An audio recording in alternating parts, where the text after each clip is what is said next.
জাহান্নামের আগুন থেকে বাঁচাবো। কি কথা ঠিক না? আমরু বিল মারুফ ওয়া নাহি আনিল মুনকার। প্রিয় ভাইয়েরা আমার, এটা করবেন কিভাবে? এটার পদ্ধতিটা কি? নবী আলাইহিস সালাতু ওয়াস সালাম ফরমান, মান রাআ মিনকুম মুনকারান ফালিয়ুগাইয়িরু বিয়াদিহি ফাইন লাম ইয়াস্তাতিহ বিলিসানিহি ফাইন লাম ইয়াস্তাতিহ বিকলবিহি ওয়া যালিকা আযআফুল ঈমান।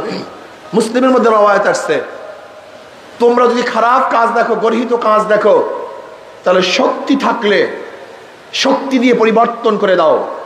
যেরকম ছেলে যদি কোনো খারাপ কাজ করে, তাহলে ছেলেকে নসিহাত নয়, তাকে শক্তি প্রয়োগ করে খারাপ কাজ থেকে ফিরাতে হবে। যদি মেয়ে খারাপ কাজ করে, শক্তি প্রয়োগ করে ফিরাতে হবে। স্ত্রী খারাপ কাজ করলে শুধু নসিহাত নয়, শক্তি প্রয়োগ করতে হবে।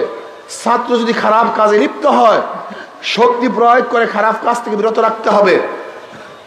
যদি দেশের কেউ জনগণ খারাপ কাজ করে, তার প্রধানমন্ত্রী সে শুধু নসিহাত করবে না, শক্তি প্রয়োগ করে সেই খারাপ কাজ থেকে বিরত রাখতে হবে। কথা ঠিক না? যদি সেই শক্তি না থাকে, তাহলে মুখ দিয়ে এমন ভাবে বলো যেন পরিবর্তন হয়ে যায়। এখন পর্যন্ত মুখ দিয়ে হাজারো গর্হিত কাজ পরিবর্তন করা সম্ভব কি সম্ভব না? যেরকম থেমিস মূর্তি বসাবার চেষ্টা করছিল, যখন আমরা মুখ দিয়ে বলা শুরু করলাম, বসাতে পারে নাই। ঢাকায় মূর্তি স্থাপন করার চেষ্টা করছিল, মুখ দিয়ে বলার কারণে বসাতে পারে নাই। পারছে নাকি? পারে নাই। এরকম ফতুয়া বিরোধী আন্দোলন করেছিলাম, ফতুয়া বন্ধ করতে পারে নাই। এখন পর্যন্ত হাজারো কাজ আছে, যে এই কাজগুলি বন্ধ করার জন্য শুধু মুখের প্রয়োজন, হাতের প্রয়োজন হয় না। যদি সমাজের সবাই মুখ দিয়ে গর্হিত কাজের বিরুদ্ধে কথা বলতো, তাহলে দেশের মধ্যে একটা খারাপ কাজ চলতে পারতো না। শুধু একটা উদাহরণ দেই, জুমার মসজিদের এলাকার, জুমার মসজিদের যারা নামাজ পড়েন, ওই জুমার মসজিদের সমস্ত মুসল্লিরা যদি ওই এলাকার খারাপ কাজ বন্ধ করার জন্য মুখ খুলতো, তো এলাকার মধ্যে কি খারাপ কাজ থাকতে পারতো? আমি চ্যালেঞ্জ দিয়া বলি, নাস্তিকদের প্রয়োজন নেই, হিন্দুদের প্রয়োজন নেই, খ্রিস্টানদের প্রয়োজন নেই। যারা নিষেধ, এই দুইটা গুণ নবী মুহাম্মদ সাল্লাল্লাহু আলাইহি ওয়াসাল্লাম উম্মতের মধ্যে থাকার কারণে এরা শ্রেষ্ঠ হয়ে গেছে, উত্তম হয়ে গেছে। দেখেন, আসলে ঈমান তো মুকদ্দম, আমল মুআখ্খার। আগে ঈমান, তারপরে আমল। ঈমান না থাকলে কোনো আমলই কাবিলে কবুল না, গ্রহণযোগ্য হবে না। এখানে আমলের কথা আগে আনছেন, ঈমানের কথা পরে নিয়ে আসছেন। তা'মুরুনা বিল মা'রুফ ওয়া তানহাউনা আনিল মুনকার ওয়া তু'মিনুনা বিল্লাহ। তোমরা ঈমান রাখো আল্লাহর উপরে। অথচ ঈমানের কথা আগে আনা উচিত ছিল, আমলের কথা পরে আনা উচিত ছিল। কিন্তু এখানে ঈমানের কথা পরে আনছেন, আমলের কথা আগে আনার কারণটা কি? এর মূল কারণ হলো এই, ঈমানের ব্যাপারে আগের উম্মত পরের উম্মত, আগের নবী পরের নবী সবাই সমান। ঈমানের ব্যাপারে কোনো নবীর মধ্যে কোনো পার্থক্য নাই, কোনো উম্মতের মধ্যে কোনো পার্থক্য নাই। আল্লাহ এক। নবী আদম আলাইহিস সালাতু ওয়াস সালাম আল্লাহকে একই মানতেন। জান্নাত জাহান্নাম আগেকার সমস্ত নবীরা মানতেন। ফেরেশতা আগেকার নবীরা মানতেন। আল্লাহ একজন, আগেকার নবীরা কয়জন বলতেন? একজনই বলতেন। আগেকার উম্মতেরাও এই বিশ্বাস রাখতেন যে কিয়ামত হবে, পুলসিরাত হবে।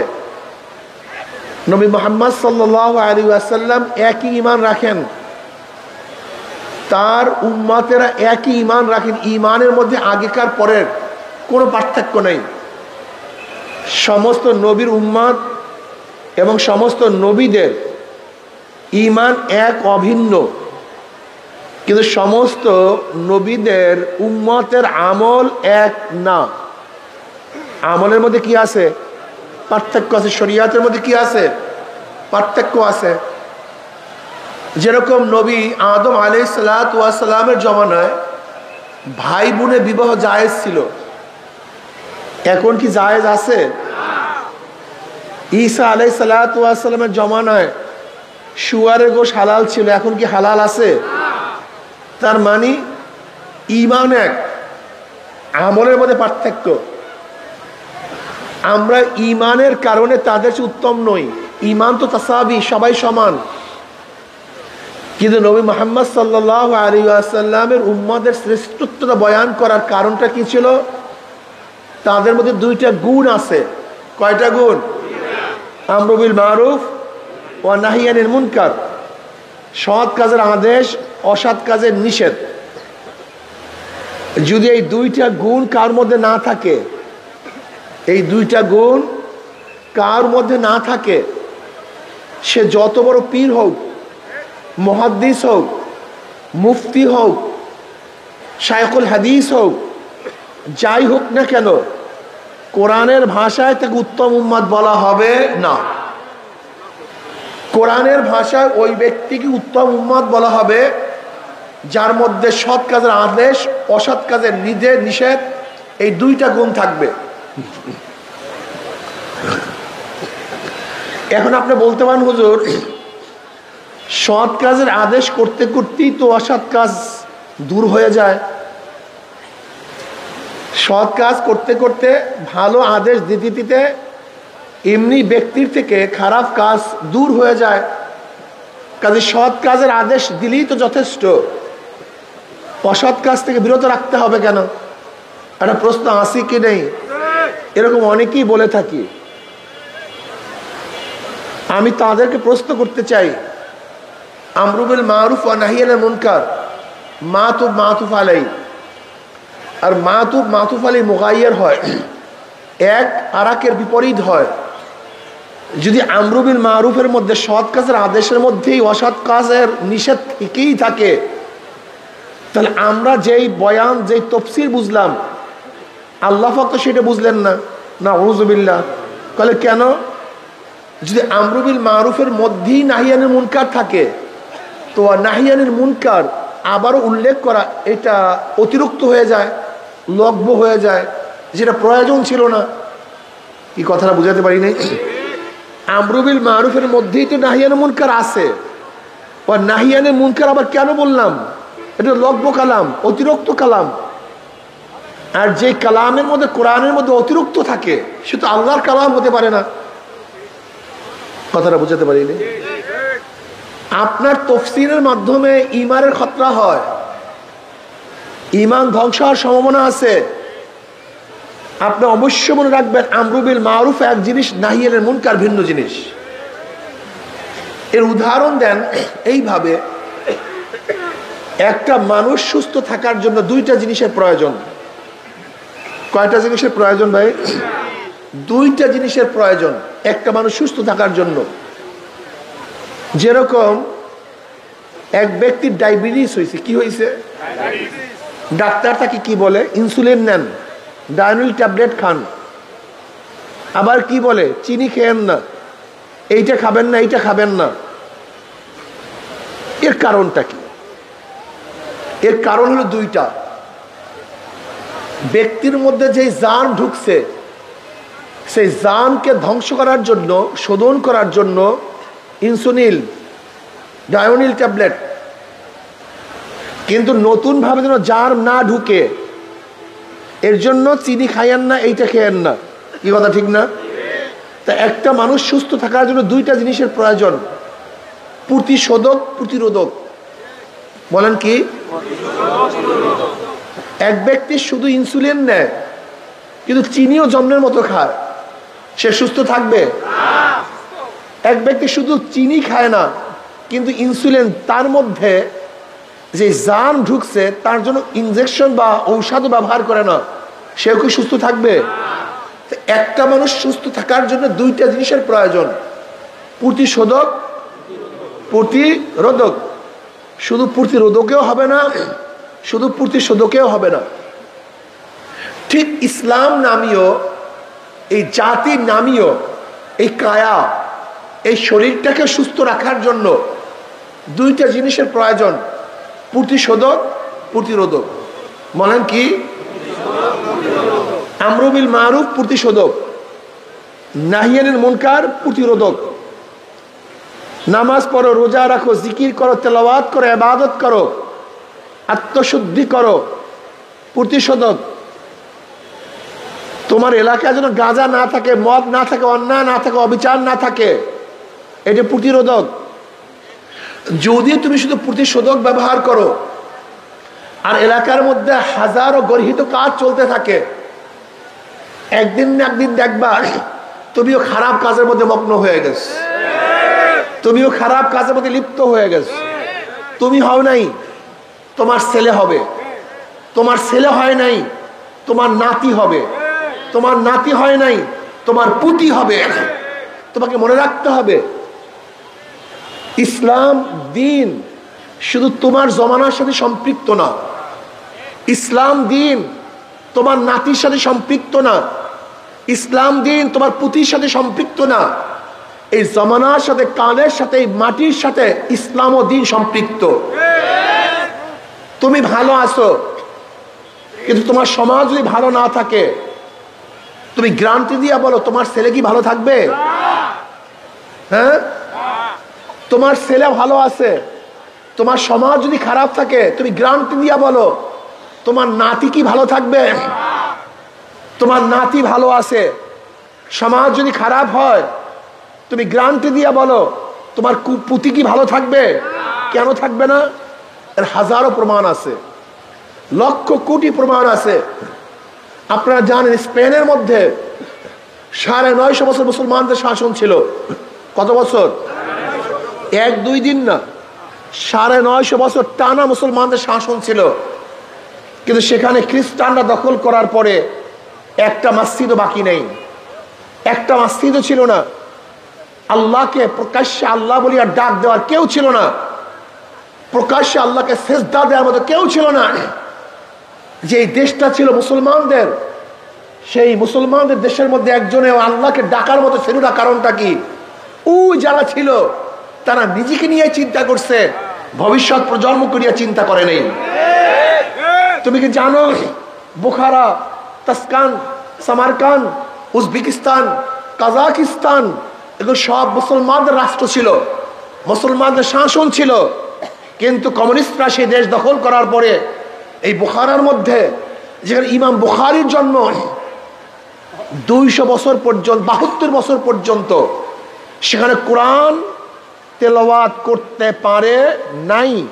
কোন দোকানে কোরআন বিক্রি হইতো না, লা ইলাহা ইল্লাল্লাহু মুহাম্মাদুর রাসূল স্পষ্ট কেউ বলতে পারতো না, অথচ সেখানে বুখারীর জন্ম।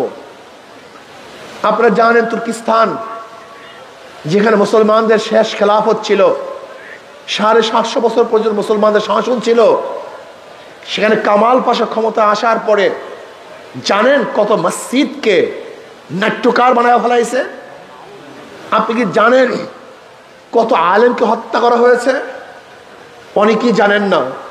তুর্কির খবর অনেকেই জানেন না, যে উসমানী খেলাফত শেষ ছিল, সেই তুর্কিস্তানের মধ্যে কামাল পাশা ক্ষমতা আসার পরে যেই আলেমের বাড়ির দরজায় যেই গাছ ছিল, সেই আলেমকে সেই গাছের মধ্যে ঝুলিয়ে দেওয়া হয়েছে। আলেমদেরকে বলা হয়েছে তোমাদের জন্য জাহাজ রেডি, তোমরা সবাই হজে যাও। ওলামায়ে কেরাম হজে রওনা করলেন। গভীর সাগরের মধ্যে জাহাজ ছিদ্র করে সমস্ত আলেমদেরকে সেই সাগরের মধ্যে ডুবিয়ে দেওয়া হয়েছে। আপনারা জানেন না, আজান বন্ধ করা হয়েছে, বোরখাকে নিষিদ্ধ করা হয়েছে, কোরআন তেলাওয়াত বন্ধ করা হয়েছে, আরবিকে উৎখাত করা হয়েছে এই তুর্কিস্তানের মধ্যে। তারা ভবিষ্যতের চিন্তা করে নেই, শুধু নিজেদেরকে নিয়ে ব্যস্ত ছিল। এরকম হাজারো জায়গা আছে।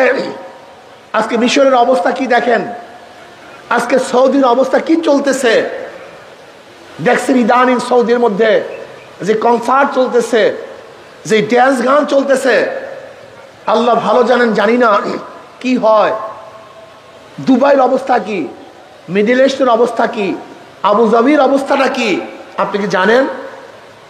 খুবই খারাপ অবস্থা, খুব করুণ অবস্থা। তারা নিজেদেরকে নিয়ে চিন্তা করছে, ভবিষ্যৎ নিয়ে চিন্তা করে নেই। এর জন্য সেখানে কলেমাও পড়তে পারে না। আজকেও আমি যদি শুধু নিজেকে নিয়ে ব্যস্ত থাকি আর সমাজ থেকে গর্হিত কাজকে উৎখাত করার চেষ্টা না করি, আপনি গাঁজা শিবি না, আপনার ছেলে একদিন গাঁজা পান করবে যদি গাঁজা চলতে থাকে। আপনি মদ পান করেন না, আপনার ছেলেও মদ পান করে না, যদি আপনার সমাজের মধ্যে মদ সয়লাব হয়ে যায়, হয়তো আপনার নাতি মদ পান করবে। আল্লাহ না করে আপনার নাতি মদ পান করে না, যদি এরকম মদ সয়লাব হয়ে যায়, আপনার বংশধরের মধ্যে কেউ না কেউ মদ পান করবে। এর ইসলাম শুধু আপনার জমানার সাথে সম্পৃক্ত না, ইসলাম শুধু আপনার ছেলের জমানার সাথে সম্পৃক্ত না, ইসলাম কিয়ামত পর্যন্ত সম্পৃক্ত। মুসলমান শুধু নিজেকে নিয়ে চিন্তা করে না, ভবিষ্যৎ নিয়েও চিন্তা করে। আজকে যদি সমাজের অবস্থা এরকম থাকে, আমার ভবিষ্যৎ প্রজন্ম কি অবস্থায় থাকবে? এর জন্য মনে রাখতে হবে, একজন মুসলমানের চিন্তা হলো, চেতনা হলো, কু আনফুসাকুম ওয়া আহলিকুম নারা, নিজেও জাহান্নামের আগুন থেকে বাঁচবো এবং সমাজকে আহালকেও জাহান্নামের আগুন থেকে বাঁচাবো। কি কথা ঠিক না? আমরু বিল মারুফ ওয়া নাহি আনিল মুনকার। প্রিয় ভাইয়েরা আমার, এটা করবেন কিভাবে? এটার পদ্ধতিটা কি? নবী আলাইহিস সালাতু ওয়াস সালাম ফরমান, মান রা মিনকুম মুনকারান ফালিয়ুগাইয়িরু বিয়াদিহি ফাইন লাম ইয়াস্তাতি বিলিসানিহি ফাইন লাম ইয়াস্তাতি বিকলবিহি ওয়া যালিকা আযাফুল ঈমান। মুসলিমের মধ্যে রওয়ায়াত আসছে, তোমরা যদি খারাপ কাজ দেখো, গর্হিত কাজ দেখো, তাহলে শক্তি থাকলে শক্তি দিয়ে পরিবর্তন করে দাও। যেরকম ছেলে যদি কোনো খারাপ কাজ করে, তাহলে ছেলেকে নসিহাত নয়, তাকে শক্তি প্রয়োগ করে খারাপ কাজ থেকে ফিরাতে হবে। যদি মেয়ে খারাপ কাজ করে, শক্তি প্রয়োগ করে ফিরাতে হবে। স্ত্রী খারাপ কাজ করলে শুধু নসিহাত নয়, শক্তি প্রয়োগ করতে হবে। ছাত্র যদি খারাপ কাজে লিপ্ত হয়, শক্তি প্রয়োগ করে খারাপ কাজ থেকে বিরত রাখতে হবে।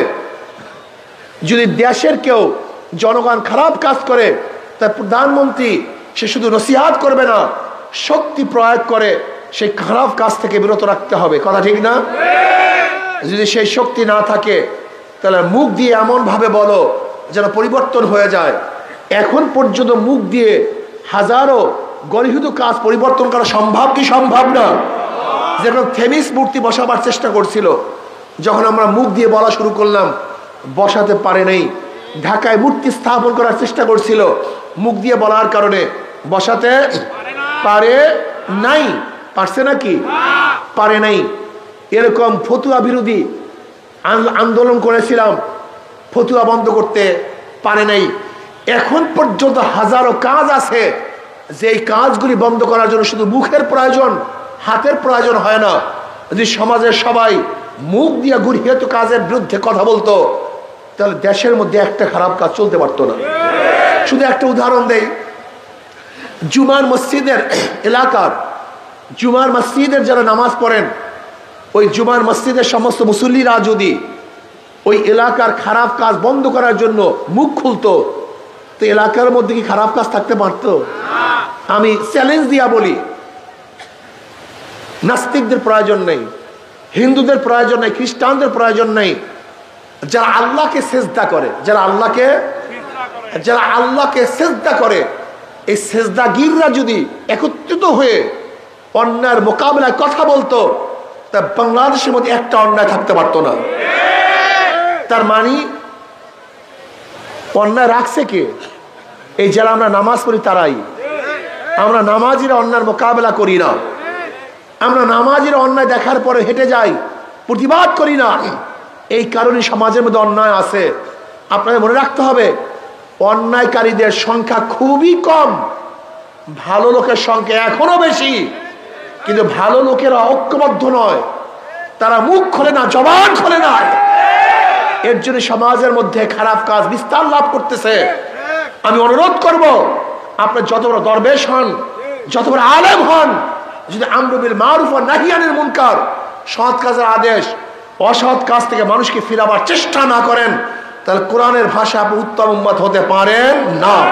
কি কথা ঠিক না? প্রিয় ভাইরা আমার, এখানে মুসল্লিরা আসছেন, আমি সংক্ষিপ্ত একটা কথা বলতে চাই, খুব খেয়ালের সাথে শুনেন। যদি সংক্ষিপ্ত, আপনি যদি সমাজের থেকে গর্হিত কাজ উঠাবার চেষ্টা না করেন, তাহলে মনে রাখতে হবে ওই গুনার মধ্যে আপনিও লিপ্ত থাকবেন। নবী আলাইহিস সালাতু ওয়াস সালামের হাদিসকে আপনি দেখেন নাই? এক সমাজের মধ্যে খারাপ কাজ চলতেছিল, আল্লাহ পাক জিব্রাইলকে বলেন, জিব্রাইল এই সমাজকে উল্টায়া দাও। জিব্রাইল বললেন, আল্লাহ ওই সমাজের মধ্যে এমন এক লোক আছে যে এক মুহূর্তের জন্য তোমাকে ভোলে না, সব সময় তোমার ইবাদতের মধ্যে মগ্ন থাকে। আল্লাহ পাক বলেন, ওকে শুদ্ধ উল্টায়া দাও। বলে কেন? বলে এত খারাপ কাজ চলতে আছে, কিন্তু ও পরিকল্পনা পর্যন্ত করে নাই, ও বাধা দেওয়ার চেষ্টাও করে নাই, তাদেরকে কিভাবে প্রতিহত করতে হয় সেই ব্যাপারও তার ভুরু কুচকায় নাই, কাজে ওকে শুদ্ধ উল্টায়া দাও। আজকে আমরা যারা নিজেদেরকে ভালো মনে করি আর সমাজের খারাপ কাজকে উঠাবার জন্য, পরিবর্তন করার জন্য চেষ্টা না করি, গজব শুধু তাদের উপরে আসবে না, যারা ভালো লোক আছেন আল্লাহ পাক গজব তাদেরকেও নাযিল করবে। আর যারা খারাপ কাজ প্রতিষ্ঠিত করেছেন, আপনার খারাপ কাজের কারণে যত মানুষ খারাপ কাজ করবে সব দায়িত্ব আপনাকে গ্রহণ করতে হবে। আচ্ছা বলেন তো, দুনিয়ার মধ্যে কিয়ামত পর্যন্ত যত অবৈধ খুন হবে, এই অবৈধ খুনের একটা ভাগ কাবিল পাবে কি পাবে না? কাবিল কার সন্তান? কথা বলেন না কেন? সবাই ঘুমায়া পড়ছেন নাকি? কার সন্তান? আদম আলাইহিস সালাতু ওয়াস সালামের সন্তান কাবিল। কত আগে হত্যা করছে। কিয়ামত পর্যন্ত যত অবৈধ হত্যা হবে তার একটা ভাগ কাবিল পাবে। কারণটা কি বলেন? হ্যাঁ ঘুমাইস না, হ্যাঁ বলো বলো, কি পাবে? কেন পাবে? হ্যাঁ, তার মানে যে যেই কাজটা সূচনা করবে, খারাপ কাজের সূচনা করবে, কিয়ামত পর্যন্ত যত কাজ ওই খারাপ কাজ হবে তার একটা সূচনার যে করবে তার আমলনামায় চলতে থাকবে। মনে থাকবে? এই সূত্র ধরে একটা কথা বলতে চাই, কিয়ামতের ময়দানে অনেক মুসল্লি দেখবে, অনেক মুসল্লি দেখবে লক্ষ লক্ষ ব্যারেল মদের গুনাহ। কত ব্যারেল? লক্ষ লক্ষ ব্যারেল মদের গুনাহ। আল্লাহ, আমি কোনোদিন মদ দেখি নাই, মদ স্পর্শ করি নাই, এত মদের গুনাহ আসলো কোথার থেকে? অনেক মুসল্লি দেখবে লক্ষ লক্ষ জেনার গুনাহ। আল্লাহ, আমি তো একটা জেনাও করি নাই, আমি তো কোনো মেয়ের দিকেও তাকাই নাই। দেখবে লক্ষ লক্ষ সুদের গুনাহ, ঘুষের গুনাহ, ডাকাতের গুনাহ, চুরির গুনাহ। আল্লাহ, আমি একটা কাজও করি না, আমি তো মুসল্লি ছিলাম। আল্লাহ বলবেন, আমি জানি তুই এই কাজ করো নাই, কিন্তু যাদেরকে ভোট দিয়ে ক্ষমতায় নিয়ে মদের আইন পাশ করার সুযোগ করিয়ে দিয়েছ, তোর ভোট ব্যতীত এই মদের আইন পাশ করতে কথা বলে না কেন? একদল যুবক ওপারে যাবে, নদীর ওপারে যাবে চুরি করার জন্য। এখন খেয়ালাকে বলতেছে, ভাই একটু পার করে দেন না, আমরা চুরি করব। এখন খেয়াল, আমি মুসল্লি মানুষ, চরমনাইয়ের মুরিদ, তবলিগ করি, অমুক শায়েখের মুরিদ হয়েছি, আমি চুরি টুরির কোনো জিনিস গ্রহণ করব না। কিন্তু যেহেতু তোরা যুবক মানুষ, আমার আত্মীয় স্বজন, আমার পানি প্রতিবেশী, একটু তুই চুরি করতে চাস আর আমার খেয়া ব্যতীত পারবি না, আয় আমি চুরির ভাগের মধ্যে নাই। আর যেহেতু তোরা চুরি করবি, আমি চুরির ভাগের মধ্যে নাই, তোদের মাল গ্রহণ করব না, আয় আমরা ধাক্কা দিয়ে দেই। খেয়ালা ওই চোরদেরকে খেয়ায় উঠে একটা ধাক্কা দিয়ে পার করছে। খেয়ালার কোনো দোষ আছে ভাই? কই তো, সে তো চুরির ভাগের মধ্যে নাই। কথা বলে না, সবাই চুপচাপ বসে আছে। এই যুবক বাবা, তুমি বলো, চোরের করে খেয়ালার কোনো দোষ আছে? কারণটা কি? ওর এই ধাক্কা ব্যতীত, কথা বলে না কেন, ওর চুরি করতে, আপনি যে ধাক্কা দিয়ে ক্ষমতায় বসায় দিচ্ছেন, আপনার সিলের ধাক্কা ব্যতীত ক্ষমতায় যেতে, আপনার সিলের ধাক্কা ব্যতীত আইন পাশ করতে, আপনার সিলের ধাক্কা ব্যতীত মদের আইন পাশ হইতো। সংসদে মদের আইন পাশ কিভাবে করে? মদের আইনের পক্ষে কে আছেন, মদের পক্ষে কে আছেন, হাত তোলেন, হাত তোলেন, হাত তুলছে। মদের আইন পাশ, মদের আইন পাশ, মদের আইন পাশ। এই যারা হাত তুলছে, সমর্থন করছে, এই সমর্থকদেরকে সংসদের নিচে কে আনতে সমর্থনে কথা বলে না কেন? এখন আপনার ভোট ব্যতীত সেই ব্যক্তি মদের পক্ষে হাত তুলতে পারতো না। আপনি ভোট দিয়ে মদের আইন পাশ করার জন্য হাত তুলাইছেন, এখন এই গুনাহটা কে নেবে আমাকে বলেন তো?